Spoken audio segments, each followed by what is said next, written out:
there that want to criticize our system, our government, our design, they can go to hell. Because our people work too hard to develop it. Tonight, the head of the Manitoba Métis Federation doesn't mince words when some young rebels criticize his organization. Millions more additional doses available to be administered to Canadians by the first days of summer. We said that when vaccines were ready, Canada would be ready. And we are.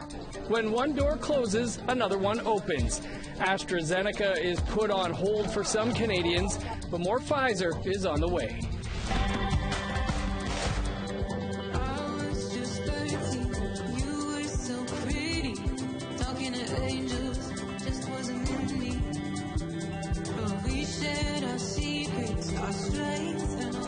And a young Cree singer-songwriter from Mistissini, Quebec, pours their heart out.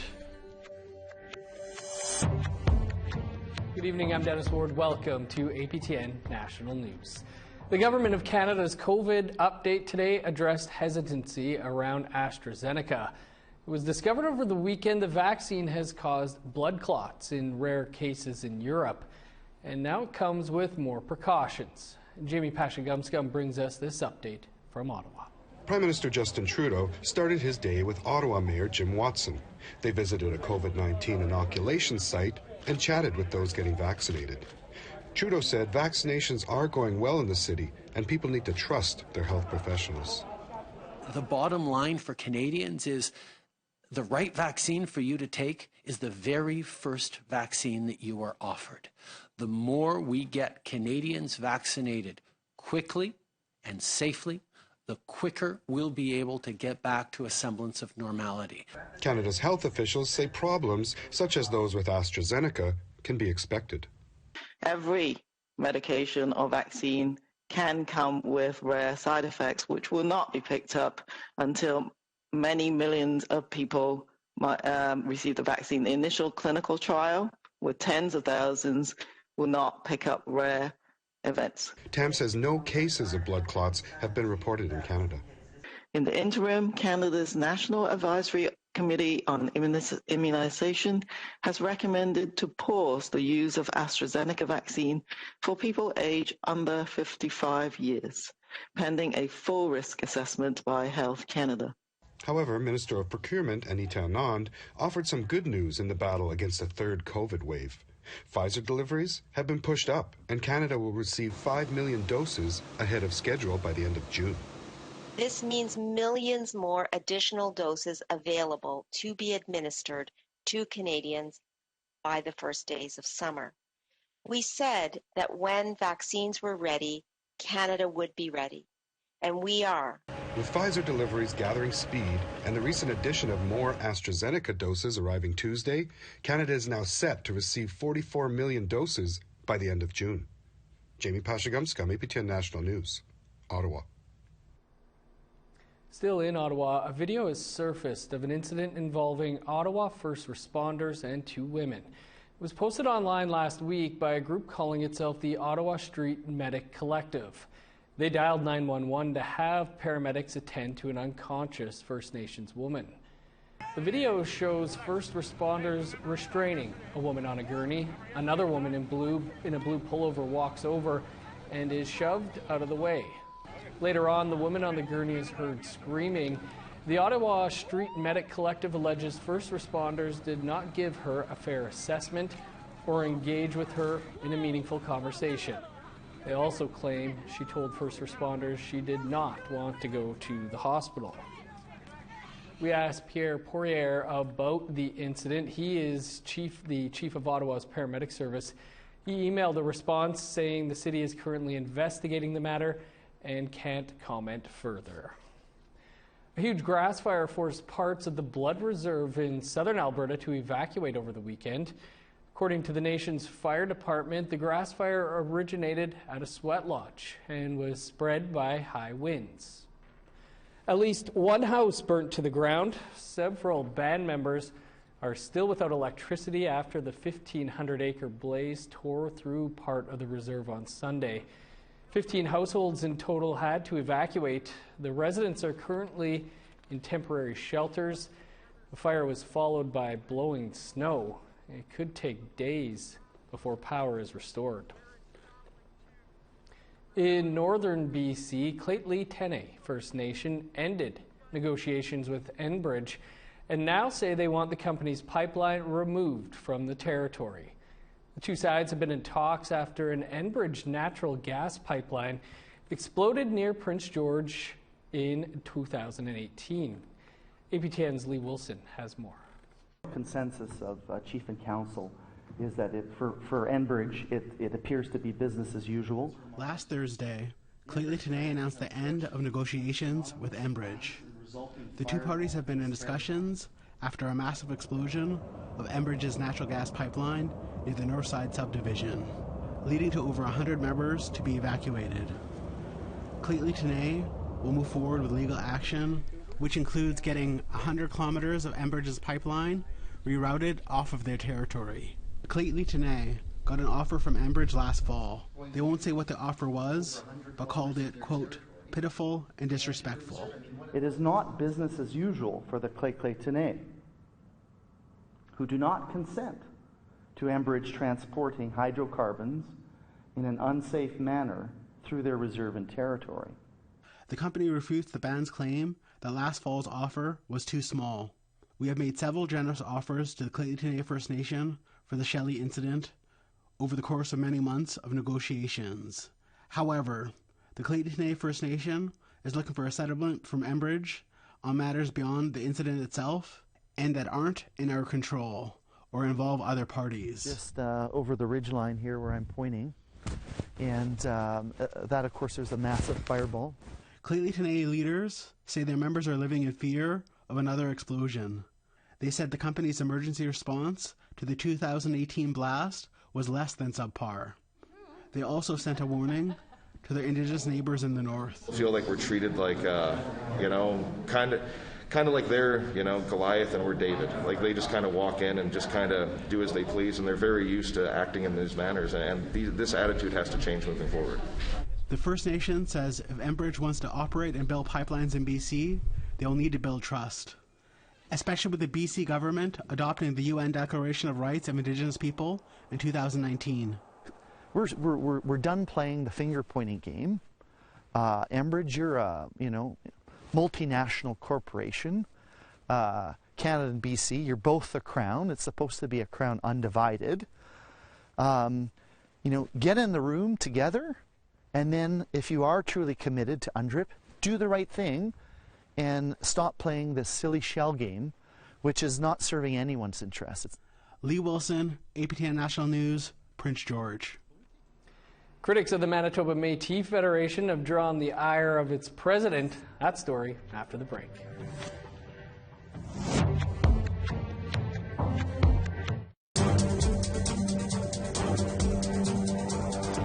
Welcome back. A grassroots group of Métis people have called Red River Echoes have been voicing their concerns over decisions made by the Manitoba Métis Federation. These concerns were the subject of a harsh rebuke from President Chartrand at the MMF's annual assembly over the weekend.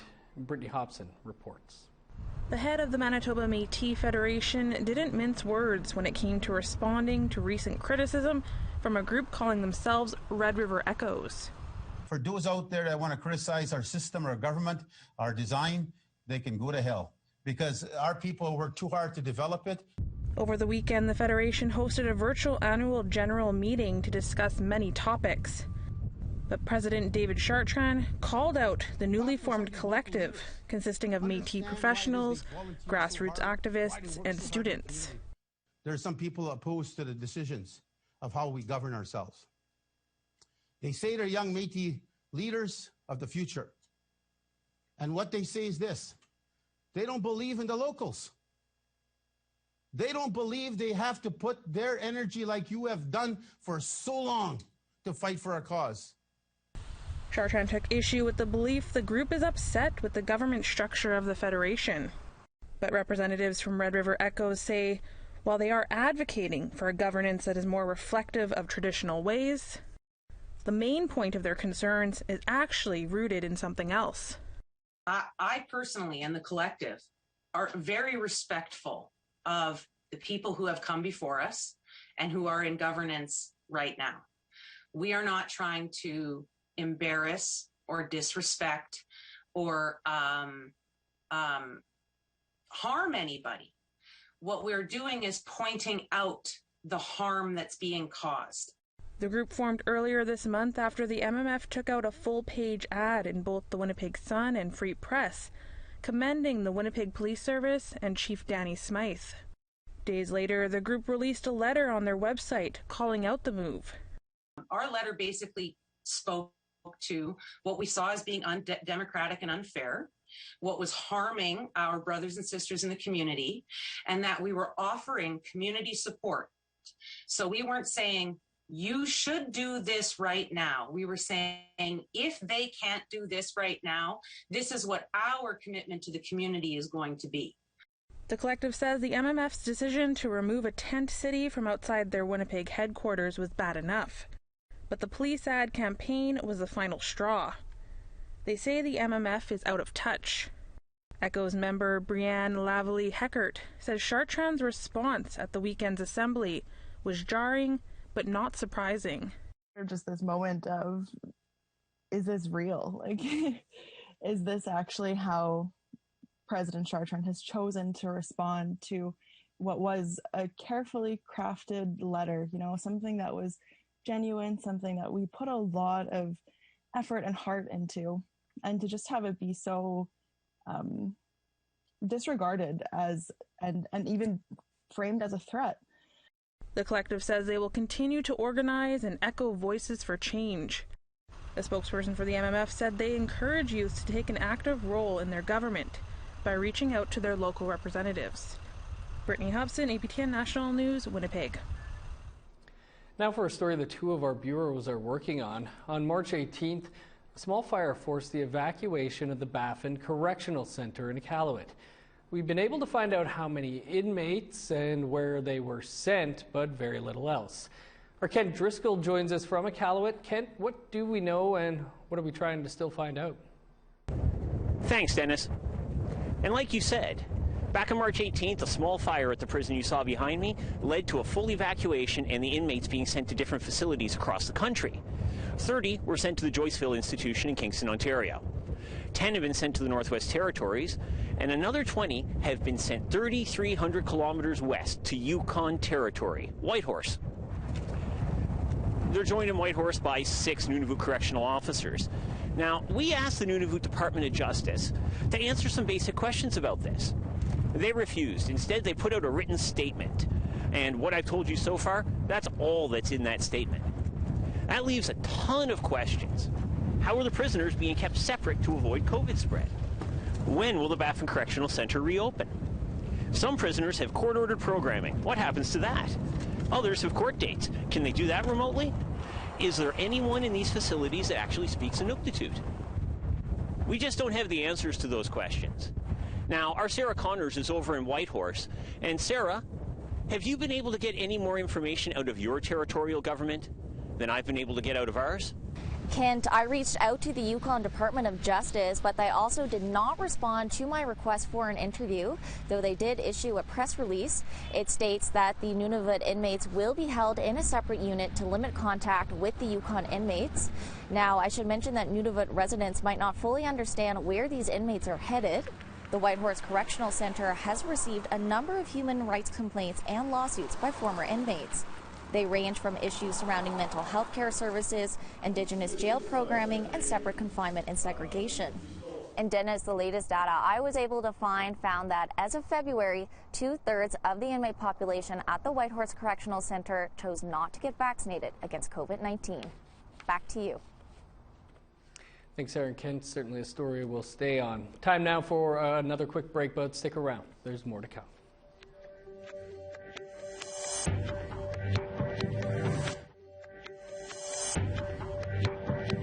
Welcome back. Time now for our photo of the day. Our viewer Betty Powderhorn sent us this from Tadouli Lake in far northern Manitoba. She captured the sunrise over their church. Thanks to Betty, and you too can send in your photos to share at aptn.ca for the chance to be featured as our next photo of the day. Time now to take a look at tomorrow's weather forecast. Starting on the east coast, -1 with snow for St. John's, 14 above in Halifax. +3 with snow in Kuujjuaq, 16 below in Inukjuak with snow. 14 above for Montreal with showers, 5 and snow for Chibougamau. +9 under sunny skies in Sault Ste. Marie, 5 above with a chance of snow in North Bay. -4 in Thunder Bay, 1 degree cooler in Sioux Lookout. -6 and sunny for God's Lake, 5 below with the sun out in Norway House. -3 and sunny in Winnipeg, 0 in Dauphin. +4 for Saskatoon, 6 in Regina and North Battleford. 6 in Meadow Lake, 0 with snow for Uranium City. In northern Alberta, 8 with the chance of snow for Fort McMurray and High Level. +13 for Edmonton, Calgary, and Lethbridge. Sunny and 12 for Vancouver and Victoria. +3 with snow for Dease Lake, 7 above in Prince George. -14 with flurries in Old Crow, 3 and snow in Whitehorse. -4 with snow for Yellowknife, 10 below with flurries in Norman Wells. -28 in Saxe Harbor, 25 below for Paulatuck. -24 in Chesterfield, 32 below in Cambridge Bay. -27 with snow in Arctic Bay, 33 below in Joe Haven. From time to time here at APTN, we like to showcase Indigenous artists. Today, Jamie Pashagumskum brings us a profile of a young singer-songwriter from the Mistissini Cree Nation in Quebec. This is Angel Barabo with the new music video, I Wish We Were Older.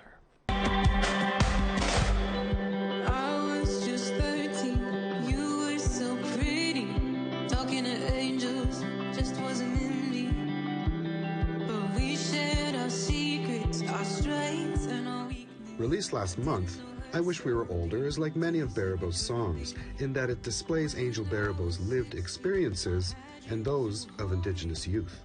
I guess I would have to put myself back into like a 13, 14-year-old Angel's shoes when they were very deeply in love with somebody who was also very young, and kind of at that point in my life, I like kind of recognized that, oh, we were both kids. And like you can't like start a life together if you're both like children, you know. And so that's kind of where that sentiment began of the, oh, I can't wait till I'm older. Currently living in Montreal, Barabo has been songwriting and recording since the age of 13, the majority of which was done in Barabo's hometown of Mistissini.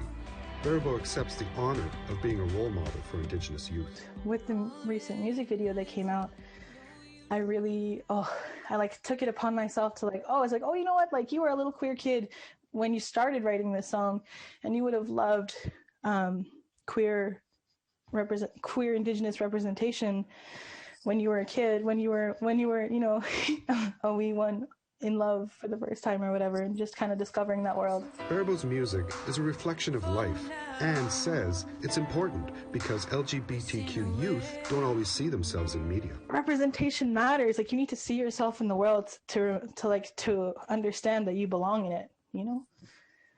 And I think that's not really a narrative that's super popular right now. But I think it should be. Barabo's album, released last year, is called For Those I Loved. The theme of the EP is the many forms that love takes. Barabo's plans for the future are to work with youth in the region. Creating programming that's, you know, maybe land-based or it's based off of like traditional knowledge transfer or you know, built around those elements. And also having art be that element and be one of those elements, and you know, just knowledge transfer in general. In the near future, Barabo's dream is to perform for a large audience. Jamie Pashagumskum, APTN National News, Ottawa. Sounds pretty good.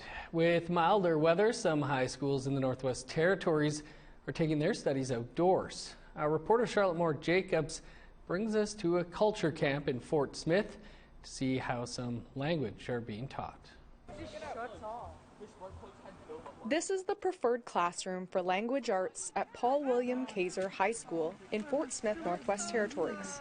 So, Daddy, how would you say fireplace? But remember, couldn't care, could care.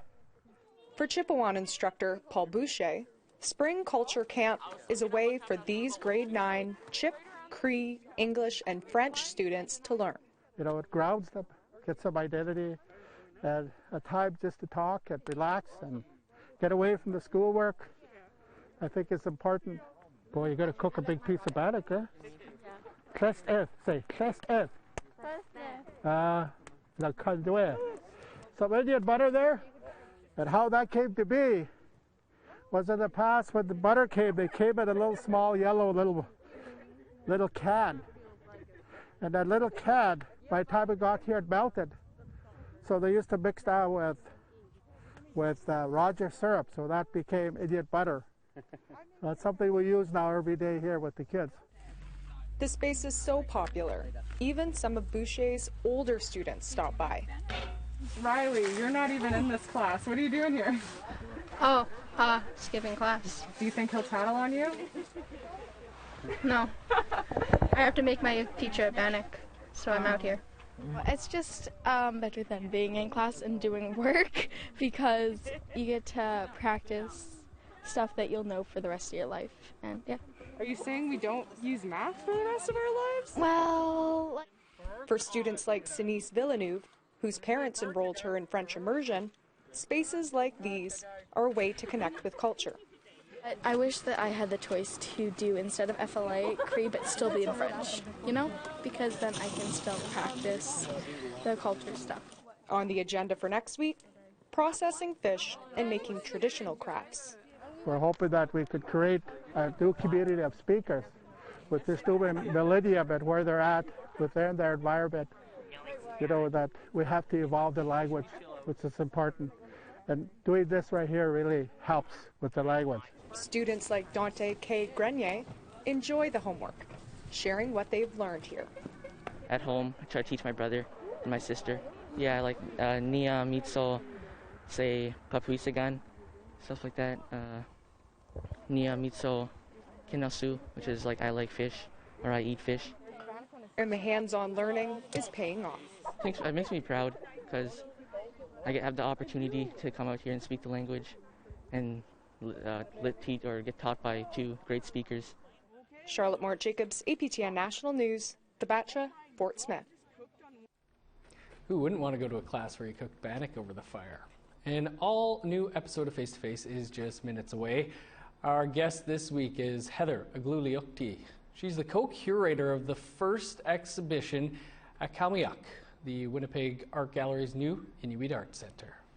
It's pretty amazing to get to include your own family members in an exhibition and to really honor those connections that I think as Inuit, we're not a big population. We're, maybe 70,000 people in Canada today. And so you think about this collection's got 14,000 works. I think there's a lot of Inuit who have relatives that are in this building. And so I think it's really exciting.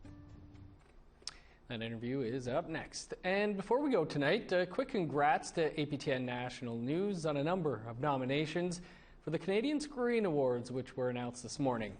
APTN Investigates is up for 3 CSAs, including one for Best News or Information Series. Nation to Nation is also up for Best News or Information Series. APTN National News is up for Best National Newscast. And my co-host Melissa Ridgen and I are up for Best National News Anchors. Congrats to everyone.